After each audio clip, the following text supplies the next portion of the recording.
Olá, é uma alegria poder estar falando com você. Aqui é pastor Pio Carvalho, eu sou pastor sênior da Comunhão Cristã Aba em Curitiba. Nós estamos disponibilizando esse material para você e vai fortalecer você, edificar, vai preparar você para viver uma vida cristã abundante, uma vida cristã vitoriosa. Você vai ter um louvor e logo a seguir uma mensagem, a mensagem que nós gravamos nos nossos cultos aqui. Todos os domingos nós temos aqui culto pela manhã às 9h30 e também às 18 horas. Abra o seu coração, receba a palavra, seja fortalecido, continue abençoado em o nome de Cristo Jesus. Amém.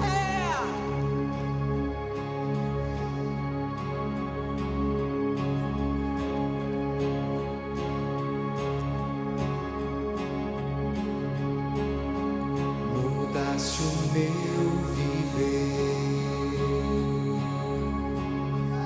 me deste vida pra viver em ti, morreste em meu lugar, minha posição foi resgatada em ti.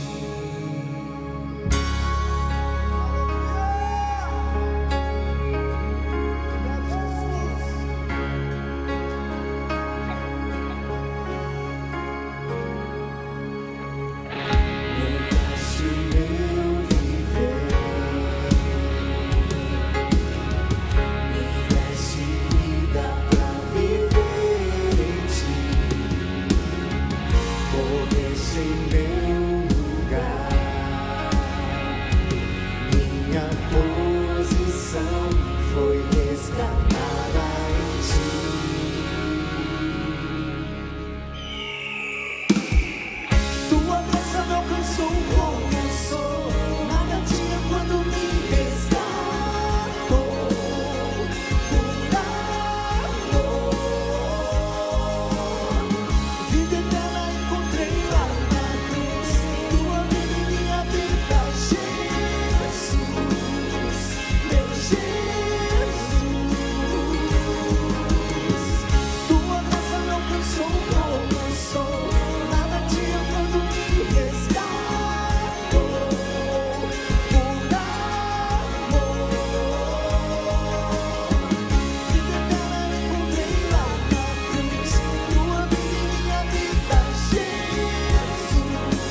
separei uma mensagem para conversarmos hoje, e na verdade ela é a sequência de 4 mensagens que eu comentei e queria ministrar aqui. Lembrando um pouquinho, a primeira nós falamos sobre confiança em Deus, confiando em Deus, e usamos a ênfase em gratidão. Até fizemos um dia de gratidão, naquele dia não podíamos murmurar, um exercício de gratidão. Depois ministramos como restaurar o seu irmão. Depois a terceira mensagem foi andando no Espírito. E hoje nós queremos falar como escolher. Esse é o nosso tema, como escolher. São mensagens mais práticas, eu chamo de vida cristã diária, onde você pode praticar, experimentar, experienciar esses ensinos, né? Essas ministrações que nós realizamos aqui. Então queremos falar sobre escolha.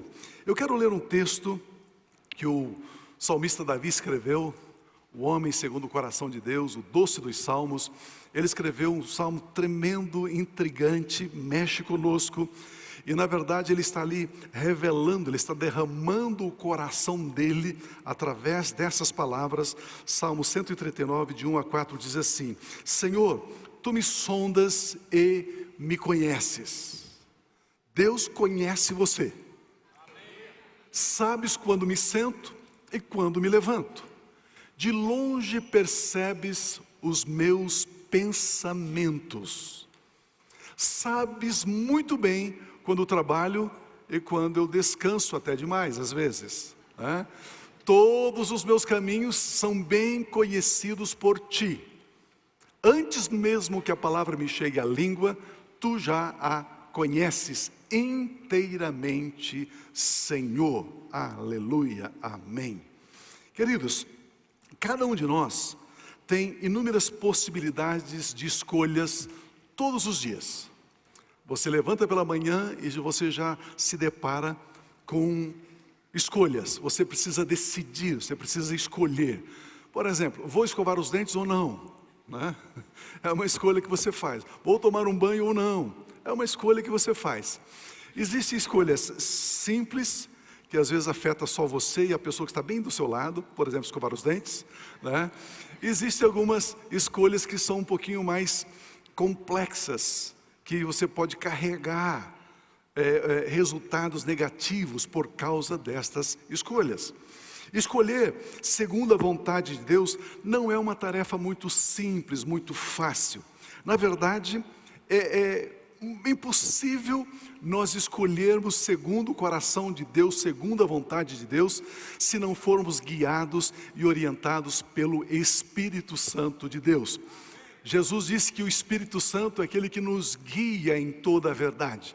Então o Espírito Santo veio para nos guiar, para ser o nosso mestre, o nosso orientador, inclusive também nas nossas escolhas. Por isso, Deus, Ele escreveu cada dia da nossa vida no seu livro. A Bíblia diz que quando você estava sendo gerado, gestado, formado no ventre da sua mãe, Deus abriu um livro e começou a escrever todos os dias, até o último dia que você vai viver sobre a face da terra. Todos os dias estão escritos no livro de Deus. E o Espírito Santo nos foi dado também para nos guiar nesta verdade, no conhecimento, na revelação do propósito, do querer de Deus para conosco. Mas quando nós falamos sobre escolhas e falamos sobre o propósito de Deus, Deus escreveu os dias da minha vida em um livro, passa obrigatoriamente por um tema chamado livre-arbítrio. E esse é o primeiro pensamento que eu quero compartilhar, dividir com você, o livre-arbítrio. Saber que o Deus Criador do Universo tem particular interesse por nós, em nós. Isso é muito especial. Você pode imaginar o Deus Criador do Universo, quando você estava no ventre da sua mãe, Ele escreveu todos os dias que você vai viver sobre a terra. Que coisa maravilhosa. Isso é muito especial, é muito empolgante. Ao criar o ser humano, Deus o criou segundo a sua imagem, segundo a sua semelhança, diz Gênesis capítulo 1. Quando Deus criou Adão, Deus criou Eva, Deus os colocou no jardim no Éden, e Deus deu a eles duas atribuições básicas: essenciais, centrais. A primeira atribuição era que esse homem tivesse comunhão com Deus. Ter comunhão com Deus, relacionamento com Deus, diálogo com Deus, troca de ideias. Quando Deus colocou Adão ali, Deus disse: Adão, diariamente nós vamos ter uma conversa. Diariamente nós vamos ter diálogos. Diariamente nós vamos conversar sobre todas as coisas. Esse assistir, esse estar diante de Deus, mais na frente lá na Bíblia, passou a ser chamado de papel sacerdotal, ofício sacerdotal. Sacerdote é aquele que assiste ante a presença de Deus. Este é o sacerdote. Mas ele também deu a Adão e Eva uma segunda atribuição. A atribuição de governar, de administrar sobre tudo aquilo que Deus havia criado. A Bíblia Sagrada explica isso falando que Adão tinha domínio sobre as aves dos céus, sobre os peixes dos mares e sobre todos os animais que vivem sobre a terra. Governo, domínio, administração. Deus colocou o homem também com esse papel, com essa função. Agora, quando nós falamos sobre termos a imagem e semelhança de Deus, é um assunto complexo, não é um assunto tão simples. Mas uma das características existentes em Deus, que Ele colocou em nós, chama-se livre-arbítrio. Livre-arbítrio. O livre-arbítrio é a característica forte que mais nos assemelha a Deus. Por isso é um tema bastante estudado, bastante discutido por séculos. Por séculos. Livre-arbítrio é a possibilidade de decidir, a possibilidade de escolher, é a capacidade de escolha realizada pela vontade humana. Que caminho quer seguir? Livre-arbítrio. Interessante que quando nós olhamos algumas palavras na Bíblia e corremos ao dicionário da língua portuguesa, nós temos uma definição. O que significa aquela palavra? Só que você também precisa ir para o dicionário de teologia. Porque no dicionário de teologia, essa palavra tem uma outra definição. E ainda é importante você ir ao dicionário de filosofia, que também tem uma outra definição.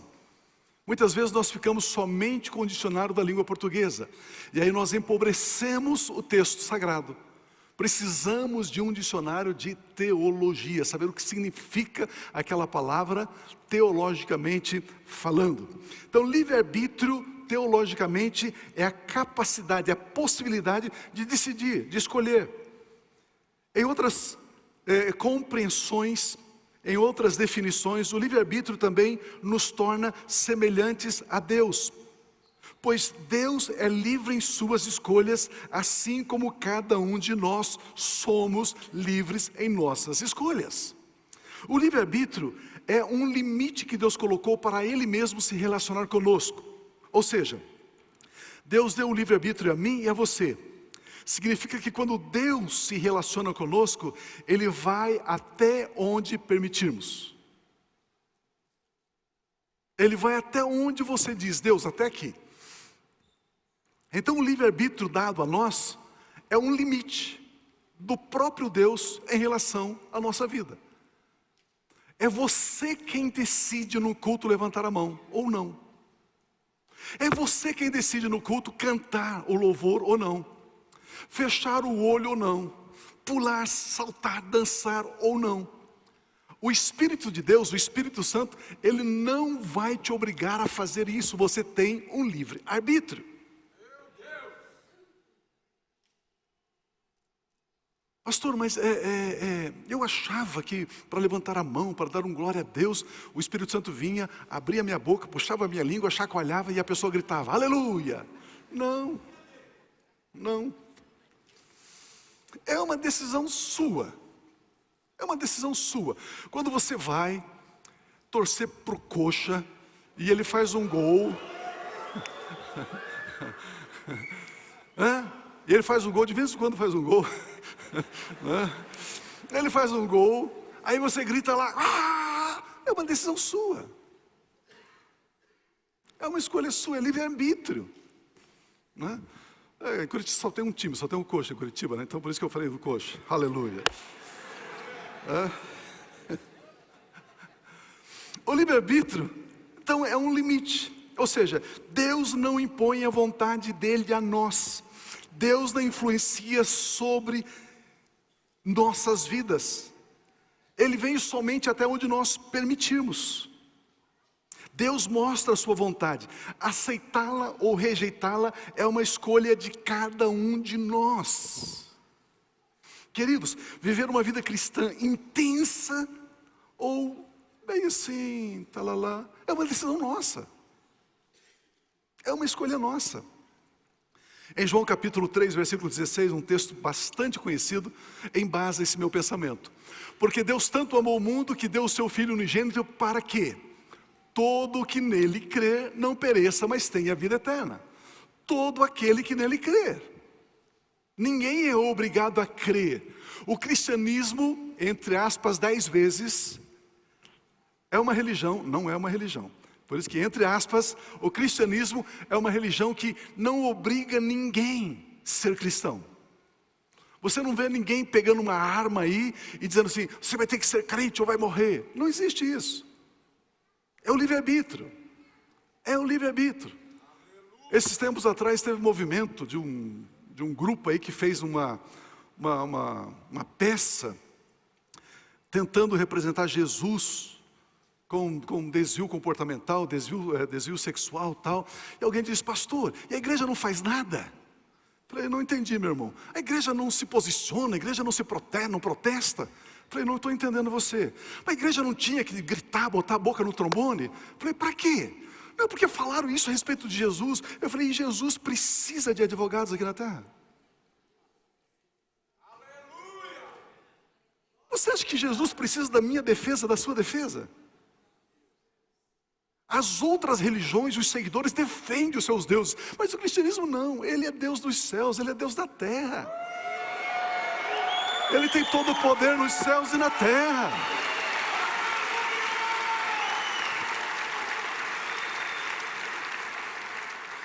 Então, sabe, ficar querendo, você agora querer defender Jesus? Não, ele não precisa disso. Ele não precisa disso. Esse texto aqui diz que todo aquele que crê, diz que a fé cristã não é imposta para todo aquele que nele crê. Aqui entra o livre-arbítrio, a livre escolha. Se você escolher crer, se você quiser crer, a Bíblia diz que isso é assim. Eu não quero entrar aqui em considerações sobre as correntes teológicas, calvinismo e arminianismo. Não. Eu não quero defender uma ou outra corrente teológica. Lembrando apenas que Calvino, um francês, ele fala sobre a graça irresistível. Armínio, um holandês, ele fala sobre a graça que pode ser resistida. Para Calvino, a predestinação é incondicional. Para Armínio, a predestinação é condicional. Eu não quero debater essas ideias aqui. Eu quero tão somente meditar com você sobre o nosso livre-arbítrio. A nossa livre escolha. Essa liberdade que está diante de nós todo dia, cada instante. Essa liberdade que nos faz receber a semelhança de Deus em nós. Essa liberdade que nos permite escolher. Em Gálatas capítulo 5, versículo 1, temos uma revelação tremenda. Foi para a liberdade que Cristo nos libertou. Jesus não salvou você, não libertou você para você ser servo dele.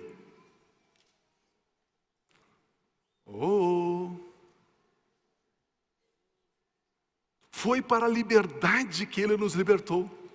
Permaneçamos, pois, livres. Não vamos nos sujeitar a nenhum tipo de jugo, de escravidão, de algum domínio sobre as nossas vidas, nenhum tipo.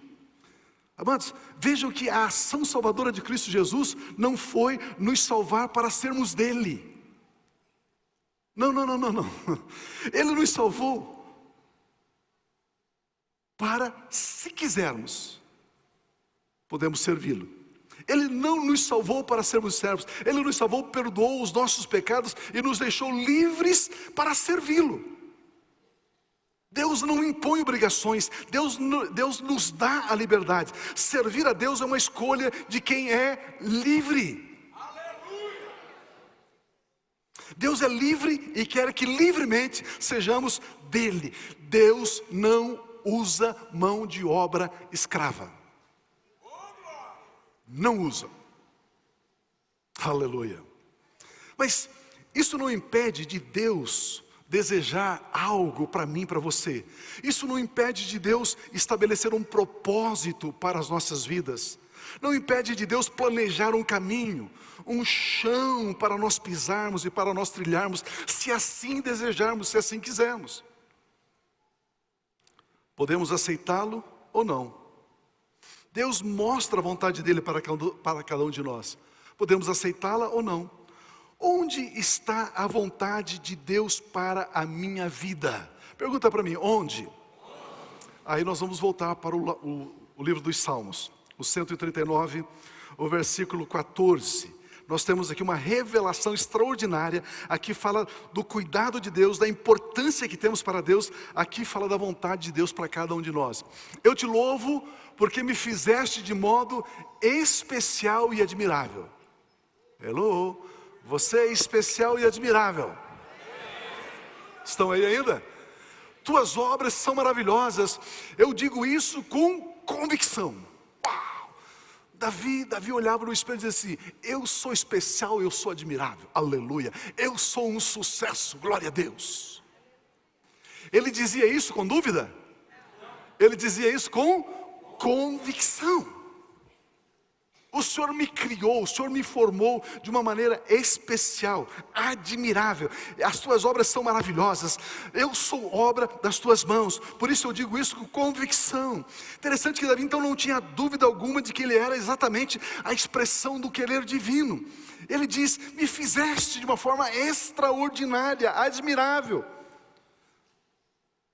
A pergunta que surge é: por que, pastor, eu não me vejo assim como Davi se via? Por quê?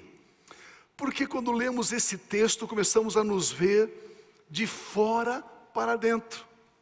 Ou seja, nós olhamos primeiramente o nosso corpo, depois olhamos a nossa alma e somente depois olhamos para o nosso espírito. Mas quando Davi diz: eu sou um sucesso, Deus me fez de uma forma extraordinária, maravilhosa, ímpar, inigualável. Davi estava olhando o espírito dele, a alma dele e só depois o corpo dele. Por isso que ele tinha essa convicção inegociável de que ele era alguém especial, formado, criado por Deus e queria andar no propósito de Deus para a vida dele. Precisamos nos ver de uma forma correta: espírito, alma e corpo. Se começarmos pelo nosso espírito, nos alinharemos com a maneira que Deus nos vê. Amados, nós somos espirituais. Deus olha para você, Ele olha inicialmente, primariamente para o seu espírito. Ele vê o seu espírito primeiramente. Precisamos entender essa verdade. Essa é a maneira que Deus nos vê, pois o nosso espírito já está pronto, diz a palavra de Deus, perfeito, completo. A nossa salvação já foi estabelecida no nosso espírito, já nascemos de novo. No nosso espírito é onde habita o Espírito Santo de Deus, é onde a comunhão com Deus é perfeita. É em nosso espírito onde está depositado todos os frutos do Espírito Santo. Está aí no seu espírito já existe amor, paz, alegria, bondade, benignidade, fidelidade, mansidão, domínio próprio. Tudo isso, esses frutos já estão no seu espírito, produzido pelo Espírito de Deus. Pastor, eu preciso de paz. Você não está falando no seu espírito, você está olhando para a sua alma. Porque no seu espírito você já tem paz. O Espírito Santo já produz paz no teu espírito. Isso é assim. É no Espírito onde nós recebemos a revelação da palavra de Deus, onde oramos em outras línguas. É no Espírito onde tudo está em alinhamento, em conexão com o Espírito Santo. É em nosso espírito que entendemos a vontade boa, perfeita e agradável de Deus. É em nosso espírito onde cremos, onde a fé habita, é no nosso espírito. E se eu começo a olhar o meu espírito, eu digo: uau, de forma maravilhosa, tremenda, admirável, o Senhor me formou, o Senhor me criou. Queridos, depois de olharmos para o nosso espírito, então nós poderemos olhar para a nossa alma. A alma é onde reside a mente, a lógica, a vontade, as emoções. É na alma onde reside os 5 sentidos, as conquistas, as metas, o desempenho, as disputas. Tudo isso está na alma, não no espírito, na alma. É na alma onde se instala as comparações. Eu gosto disso, mas eu não gosto daquilo. É na alma onde eu fico chateado. É na alma onde eu bato os pés. É na alma onde eu bato a porta. É na alma. É na alma onde eu fico emburrado. Não me cumprimentaram, também não vou cumprimentar ninguém. É na alma, não é no espírito. Onde eu aceito competir, onde eu faço comparações. A horizontalidade da existência humana se dá na alma. Eu gosto do frio, mas eu não gosto do calor. Isso é a alma. O nosso espírito não entra nesse terreno, nesse chão trilhado pela alma, pisado pela alma. O espírito nosso não entra aí. O nosso espírito faz do frio um tempo agradável. O nosso espírito faz do calor um tempo maravilhoso. A alma sempre compara, ela sempre faz escolhas. A alma chora, a alma se ressente. O espírito vê tudo como motivo de gratidão e louvor a Deus. Quando a Bíblia diz em tudo dai graças, a Bíblia não está falando para a sua alma, está falando para o seu espírito. O espírito entende isso, a alma não. A alma questiona, emburra, vira as costas. A nossa alma vê a liberdade diferente do nosso espírito. O espírito vê tudo com motivo de gratidão. O nosso espírito vê a liberdade para servir. A nossa alma vê a liberdade para ser servida. Não, agora eu tenho um cargo, então agora eu preciso que vocês me sirvam. Isso é alma. O espírito, quando você recebe um cargo, você diz, uau, agora eu tenho mais responsabilidades para servir. É diferente. A alma critica, o espírito entende. A alma se afasta, o espírito se conecta. A alma grita, o espírito silencia. Depois da alma, vem o corpo físico, vem a matéria. Quando o nosso corpo ocupa a correta posição de ser um instrumento do espírito e da alma, quando entendemos que o nosso espírito e a nossa alma habitam no nosso corpo físico, nós desfrutamos da saúde física, do descanso, do alívio. Quando o nosso corpo ocupa a terceira posição, primeiro o espírito, depois a alma e depois o corpo, nós passamos a gostar do nosso cabelo, da nossa orelha, da verruga na ponta do nariz. Quando o corpo, meu corpo está em terceiro lugar, em terceira posição, eu começo a gostar do meu corpo. Eu já não estou muito mais bronqueado se eu sou muito baixinho ou sou muito alto. Sou muito magrinho ou sou meio gordinho. Isso já não é tão relevante assim. Se a minha pele é branca, amarela, vermelha ou negra, não importa. Porque o meu corpo simplesmente é um templo onde o meu espírito, habitado pelo Espírito Santo, habita no meu corpo. Quando eu alinho essas verdades, espírito, alma e corpo, eu digo assim, uau, Ele me fez de forma maravilhosa. Ele me criou de forma tremenda. Eu sou algo especial, alguém especial criado por Deus. Porque o corpo agora está ocupando o lugar da matéria. Eu sei que inclusive o prazer proporcionado pelo corpo é um prazer limitado, finito, fugaz, extremamente temporal. O corpo não pode governar, não pode decidir. Por isso em Romanos capítulo 8, versículo 5, quem vive segundo a carne, diz Paulo, tem a mente voltada para o que a carne deseja. Mas quem vive de acordo com o Espírito, tem a alma, a mente voltada para o que o Espírito deseja. Olha o versículo 8. Quem é dominado pela carne não pode agradar a Deus, não entende as coisas do Espírito, não agrada a Deus. Versículo 9, entretanto, vocês não estão debaixo do domínio da carne. Diga aleluia. Portanto, vocês não estão debaixo do domínio da carne, mas do governo do Espírito. Porque o Espírito de Deus habita em nós. E se alguém não tem o Espírito de Cristo, não pertence a Cristo, não nasceu de novo. É o que Paulo nos instrui. Somente em nosso espírito o eterno é eterno. Somente quando nós cremos que o Espírito de Deus habita no nosso espírito, nós olhamos para o nosso corpo, enxergamos a temporalidade do nosso corpo, e isso não nos afeta. Amém. Aleluia, aleluia. Quando nos vemos assim, nesta ordem, espírito, alma e corpo, concordamos com o salmista Davi: Deus me fez de um modo especial, admirável, maravilhoso, assombroso. Você pode dizer assim: eu sou maravilhoso, eu sou um sucesso, aleluia. Na ótica correta, na perspectiva correta. Mas quando esta ordem está invertida, é difícil a nossa própria aceitação, pois nós não escolhemos como convém. Quando a alma está na frente, quando a carne está na frente. No livro dos Salmos, no capítulo 139, versículo 15 diz: meus ossos não estavam escondidos de ti, quando em secreto fui formado e entretecido, como nas profundezas da terra. Os teus olhos viram o meu embrião. Todos os dias determinados para mim foram escritos no teu livro antes de qualquer deles existir. Uau! Quando você era um embrião, Deus escreveu o livro dele.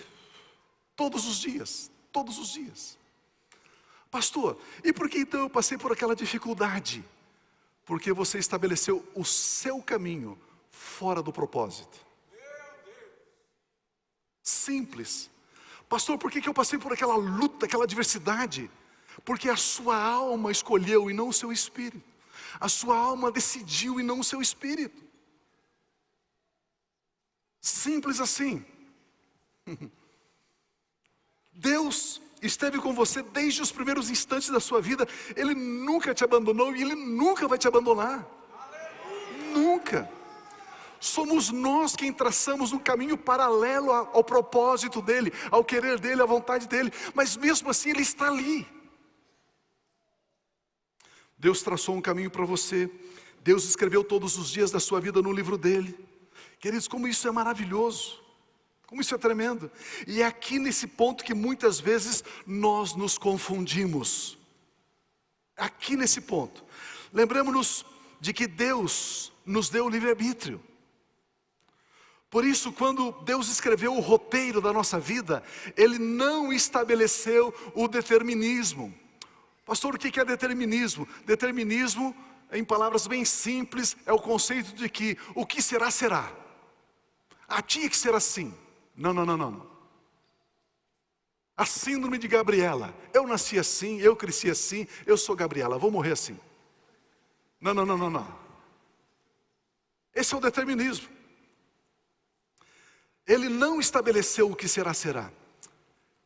Queridos, Deus escreveu o dia do seu casamento, mas não escreveu com quem você iria ou irá se casar.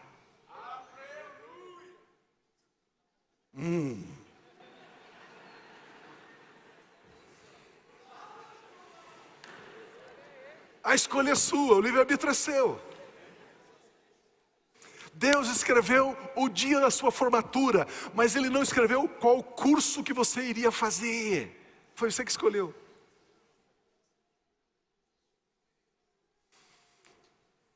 Meu Deus!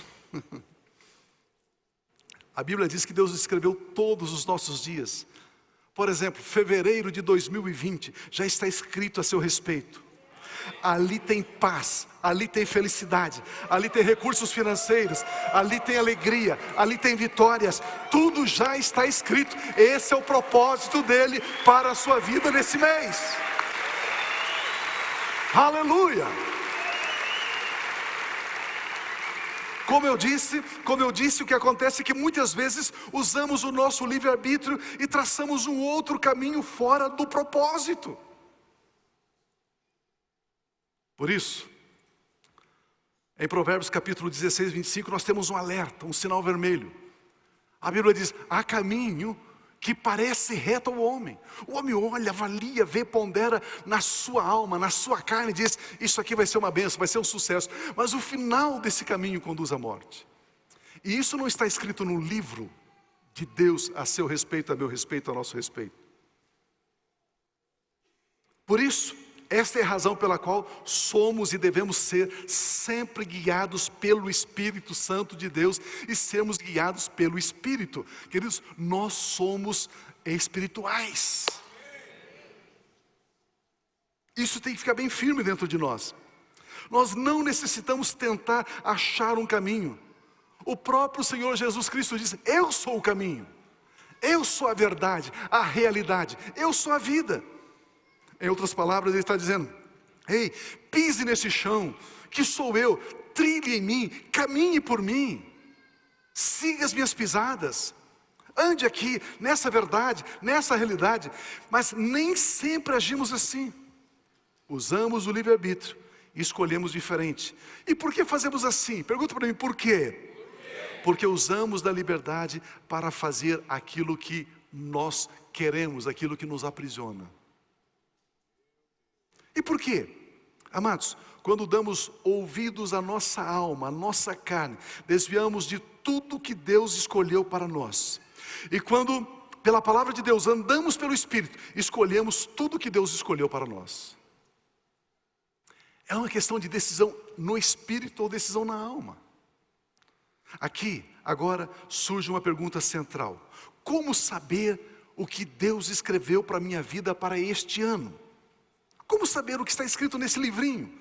Como ler essas páginas que Ele escreveu quando ainda eu estava no ventre da minha mãe? Como? A Bíblia Sagrada responde no Salmo 119, 105, diz: a tua palavra é lâmpada que ilumina os meus passos e luz que clareia o meu caminho. Como eu fico sabendo o que Deus escreveu a meu respeito? Pela própria palavra de Deus. Na palavra de Deus, a palavra de Deus ilumina o meu caminho, mostra a vontade de Deus, direciona as minhas escolhas. É na palavra de Deus que encontramos a revelação da vontade boa, perfeita e agradável de Deus. Somente na Bíblia Sagrada encontrarei o que Deus escreveu sobre a minha jornada aqui nesta terra. Por isso, amados, a importância de estudarmos a Bíblia. Quando nós falamos aqui para você, se você tem espaço na sua agenda, se você tem tempo, se você pode, faça a nossa Fateme. Ou seja, venha estudar a palavra de Deus. Venha aos cultos. Por isso que nas nossas celebrações, nos nossos cultos, no nosso ministério, nós colocamos a palavra de Deus num lugar tão importante, tão central. Bíblia Sagrada. Ensinamos Bíblia. A gente não fica com aquele negócio emocional, porque não sei o quê. Não, é Bíblia. É Bíblia. Em João capítulo 6 diz que tinha uma multidão que seguia Jesus para ver os sinais miraculosos. Em Lucas capítulo 5 diz que uma multidão seguia Jesus para ouvir a palavra. Uau! Duas multidões. Qual delas você pertence?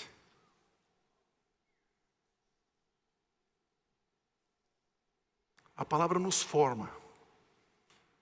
A Bíblia diz: crescei na graça e no conhecimento de Cristo Jesus. Errais por não conhecer as Escrituras. Precisamos nos alimentar da palavra. Vá ao grupo familiar, pega essa mensagem, trabalhe essa mensagem. Se o líder começar com muito escuta, eu quero falar sobre a mensagem de domingo aqui, líder. Puxa a orelha dele. Não fica falando do Curitiba, do Atlético, não sei de quem e tal, né? Então, não, olha, queremos trabalhar a mensagem de domingo aqui. Teve uma parte que o Pio falou lá, não entendi. Líder, me explica. O líder eu também não entendi. Então, vamos... Amados, existe tanto escrito a nosso respeito que ainda não sabemos.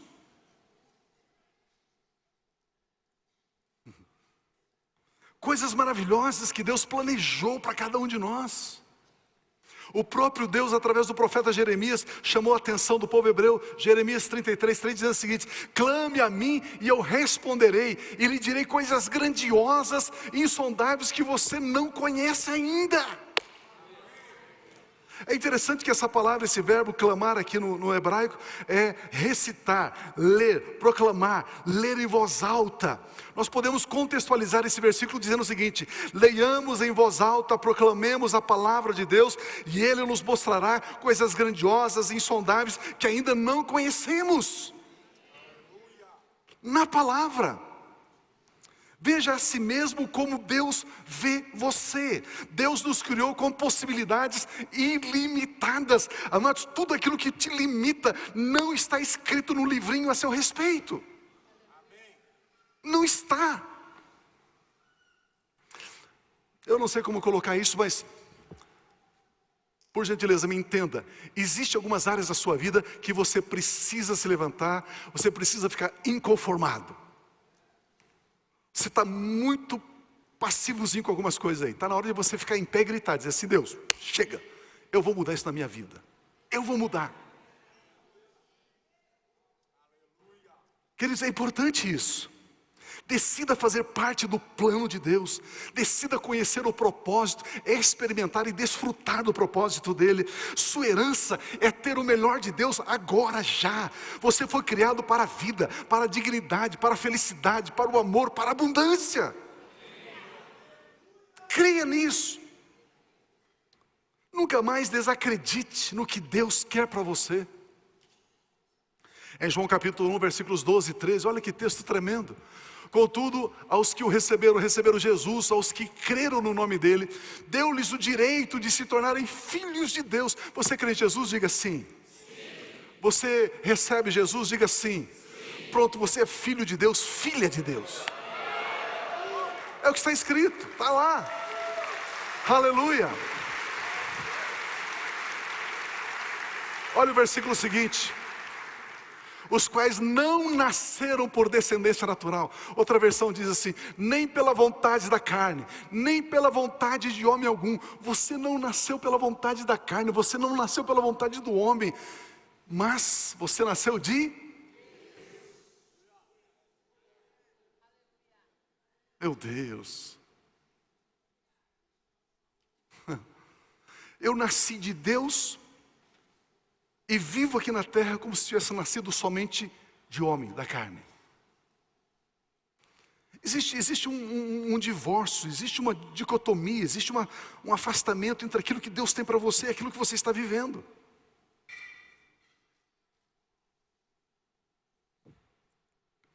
Nós não nascemos pela vontade de homem algum, nós nascemos de Deus. E por que isso é importante, pastor? 1 João 5,1 diz assim: todo aquele que crê que Jesus é o Cristo é nascido de Deus. E todo aquele que ama o Pai, ama também o que dele foi gerado. Ama também a Cristo Jesus, aleluia. Qualquer pessoa que crê que Jesus é o Cristo é nascido de Deus. Olha os versículos 4 e 5 de 1 João 5. O que é nascido de Deus é derrotado no mundo. O que é nascido de Deus? Vence. É esse inconformismo que eu estou dizendo que você precisa ter. Pastor, tem uma área na minha vida que eu não estou vencendo, então comece a vencer agora. Porque está escrito. Está escrito, novamente, todo aquele que é nascido de Deus vence o mundo. E essa é a vitória que vence o mundo, a nossa fé. Com o coração se crê para a justiça. A nossa fé de que eu fui justificado, eu fui perdoado, eu sou uma nova criação, eu sou uma realidade espiritual. Filho de Deus. Isso vence o mundo, amados. Olha o que diz o versículo seguinte, por gentileza. Quem é que vence o mundo? Somente aquele que crê que Jesus é o Filho de Deus. Só esse. Portanto, falo ou não falo? Falo ou não falo? Falo ou não falo? Portanto, pare de copiar esses jogadores, esses artistas, esses empresários. Pare de se espelhar nesses caras. Eles não vencem o mundo.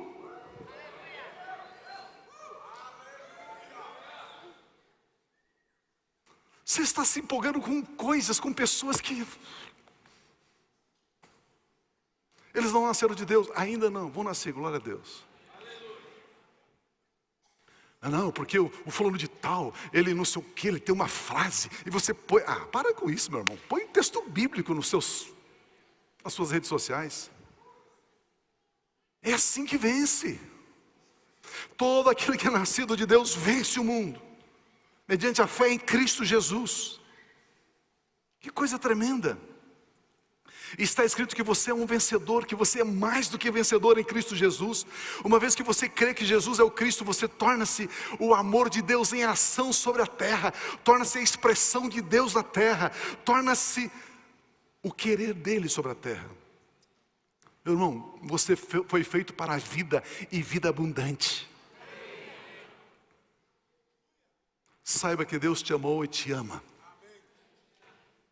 Já está escrito isso. Eu quero concluir com você.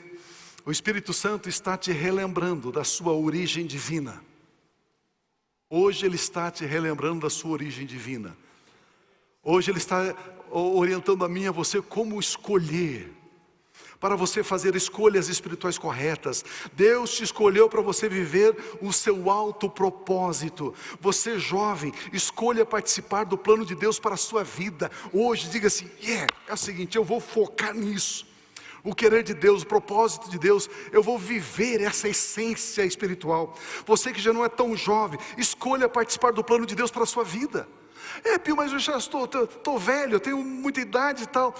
Davi Ben-Gurion, o homem que formou o Estado de Israel, depois de 70 anos ele disse, eu preciso aprender francês, eu vou falar francês. E ele aprendeu e falava fluentemente francês, depois de 70 anos. Uau! Não há limites de idade para a habilidade de Deus se manifestar através de você. Não há limites de idade para o poder de Deus fluir através da sua vida. Não há limites de idades. Receba no teu espírito, começa a se ver de uma forma especial, maravilhosa. Foi assim que Ele gerou. Você é nascido de Deus, diz a palavra de Deus. Aceite o valor que Deus colocou em você. Aceite o valor que você tem. Queridos, eu já passei por lutas, dificuldades, adversidades. E como é que você venceu? Eu venci focando no valor que Deus deu a mim, crendo no valor que Deus deu a mim. É assim, reconhecendo esse valor. Quando Davi estava sendo caçado pelo rei Saul, ele estava abatido, triste, estava depressivo. Então Jonatas, filho príncipe, veio encontrá-lo. Em 1 Samuel capítulo 22, 15, 16 fala sobre esse encontro. O texto diz, quando Davi estava em Oreza, no deserto de Zif, soube que Saul tinha saído para matá-lo. Uau! Um jovenzinho, o rei da nação, com um grande exército, caçando Davi em cada toca, em cada buraco, em cada caverna. Eu vou matar você, Davi. Nesse momento, Jonatas, filho de Saul, foi falar com Davi em Oreza e o ajudou a encontrar forças no pensamento positivo. Ajudou Davi a encontrar forças no Senhor Deus. E como foi que Jonatas fez isso? No hebraico, o texto no hebraico ele é bem forte. O texto no hebraico é como se Jonatas chegasse diante de Davi e dissesse o seguinte, segurou nas mãos de Davi, disse, Davi, olha nos meus olhos aqui, eu sou Jonatas, ele é Davi. E Jonatas começou a dizer para Davi todas as promessas que Deus tinha feito a Davi, todas as profecias que estavam sobre a vida de Davi. E ele segurou, no hebraico diz, ele fortaleceu as mãos de Davi, dizendo para Davi quem Davi era na ótica de Deus.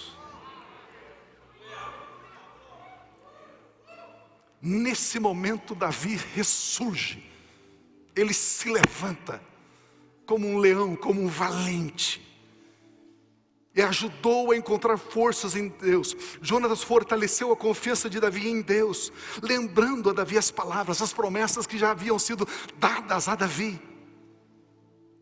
Se você me permitir, eu quero lembrar algumas palavras que Deus já liberou sobre a sua vida.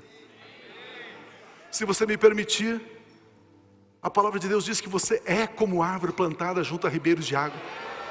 A Bíblia diz que você dá fruto na estação própria. A Bíblia diz que as suas folhas não caem. A Bíblia diz que tudo que você faz prospera. A Bíblia diz que 1000 pode cair ao seu lado, 10.000 à sua direita, e você não será atingido. Essa é a palavra de Deus para você. É isso que está escrito no livro a seu respeito. A Bíblia Sagrada está dizendo que você é próspero em tudo aquilo que você faz.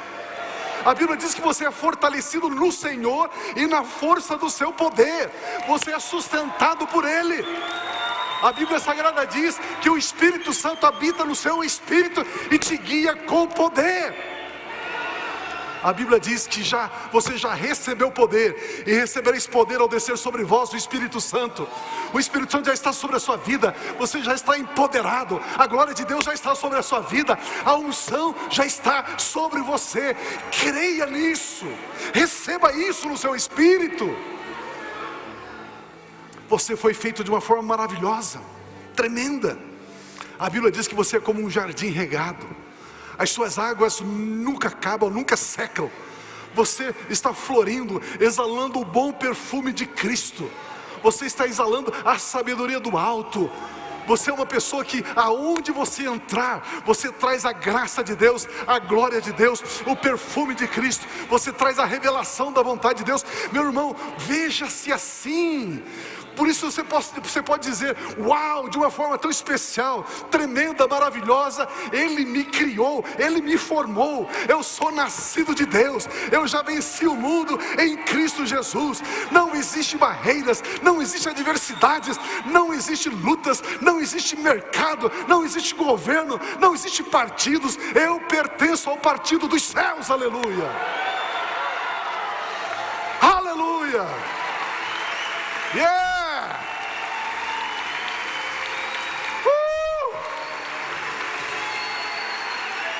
Aleluia, aleluia, aleluia. Nós não somos guiados pelos 5 sentidos. Nós não somos guiados pelas informações. Você não é guiado pelos jornais, você é guiado pelo Espírito. Ah, pastor, o dólar subiu, o dólar caiu, a bolsa subiu, a bolsa caiu. Isso não determina o seu êxito. O que determina o seu êxito é aquilo que está escrito naquele livro. Quando você estava sendo gerado no ventre da sua mãe, já está escrito. E você começa a dizer: Espírito Santo, eu recebo essa mensagem, eu recebo essa palavra, eu recebo essa revelação. Senhor, tudo aquilo que está escrito a meu respeito neste mês de fevereiro, eu vou viver intensamente. Eu vou desfrutar dessa graça, dessa glória, desse amor do meu Pai Celestial. Aleluia.